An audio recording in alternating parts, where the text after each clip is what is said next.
একটি কথা আমি বারবার ফেসবুক পেজ এবং ইউটিউবে প্রশ্ন করে যাচ্ছি, কিন্তু এখন পর্যন্ত কোনো সুন্নি মাজার পূজারি বেদাতি যারা মিলাদুন্নবী পালন করে তারা কেউ উত্তরটা দিচ্ছেন না বা দিতে পারছেন না।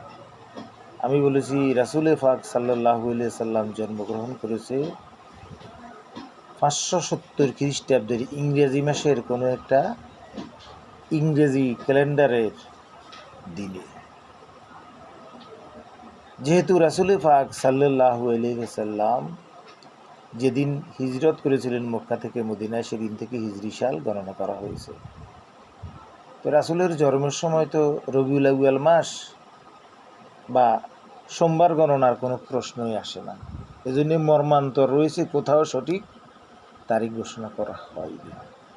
রাসূলের মৃত্যু দিবস বা ইন্তেকাল করিয়াছেন 12 রবিউল আউয়াল সোমবার, এটা সর্বজন স্বীকৃত। তাহলে রাসূল পাক সাল্লাল্লাহু আলাইহি সাল্লামের জন্মদিবস কীভাবে 12 রবিউল আউয়াল মাস বলে সুন্নি তথাকথিত সিন্নিখোর বেদাতি কাফের মুশরিকেরা করে থাকে? সেখানে এনায়েতুল্লাহ আব্বাসী গাব্বাসী নামের আলটু ফাল্টু নিজের ডক্টর বলে, অন্যদেরকে মৌলবী বলে, সেও এটাকে স্বীকার করতে চায়। আমি এই গাদা কুত্তা সুগরের জিজ্ঞাসা করতে চাই, আমার প্রশ্নের উত্তর দিবি, তোর মারে চুরি কান করি নোয়াখালী ভাষায় তোর মারে চুরি দিলাম। রাসূল পাক সাল্লাল্লাহু আলাইহি সাল্লামের জন্মদিন কিভাবে 12 রবিউল আউয়াল সোমবার হইতে পারে? তখন তো আরবি মাসে গণনা করা হয়। আরবি মাস 28 আর 29 দিনে হয়, প্রতি 36 বছর পরে একই দিন ঘুরে আসে। ইংরেজি মাস কাটসাট করি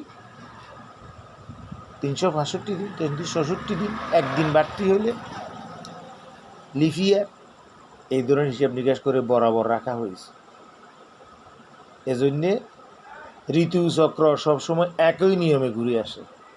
শীতকাল জানুয়ারি আর ফেব্রুয়ারি মাসেই হয়, অন্যান্য ঋতুগুলো একইভাবে হয়, বাংলা মাসের হিসাবে এরকম। খানকির বলা আমার প্রশ্নের উত্তর দিয়ে দেবে না, তোগো মারে কুত্তে দিয়েছো দামু, শুয়ার দিয়ে হুন্দামু, আতি দি বরামু।